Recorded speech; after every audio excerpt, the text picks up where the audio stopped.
মাঝে মাঝে এই কাবাবটা বাসায় বানাই, দারুণ টেস্ট হয় খেতে আর খরচ অনেক কম পড়ে।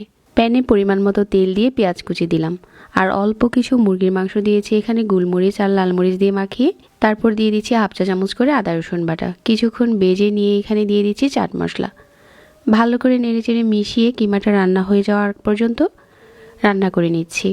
পানি ছাড়া রান্না করে নিয়েছি আর এখানে নিয়েছি সিদ্ধ আলু, পেঁয়াজ বেরেস্তা, ধনেপাতা কুচি, কাঁচামরিচ কুচি আর হচ্ছে টোস্ট বিস্কিটের গুঁড়া। সবগুলো উপকরণ এখন একসাথে করে মিশিয়ে নিচ্ছি। এখন এখান থেকে এরকম ছোট ছোট করে কাবাবের মতো বানিয়ে নিচ্ছি।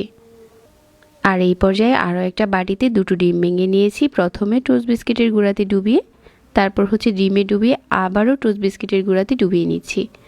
এভাবে করে টোস্ট বিস্কিটের গুঁড়াতে ডুবিয়ে কিন্তু আপনি এটা ডিপ ফ্রিজে সংরক্ষণও করতে পারেন। তবে আজকে এগুলো ভেজে শেয়ার করছি। মিডিয়াম আঁচে তেল গরম করে নিয়েছি আর গরম তেলের উপরে দিয়ে লাল করে ভেজে নিয়েছি। এই কাবাবগুলো খেতে দারুণ টেস্ট ছিল আর খরচ তো একদমই কম।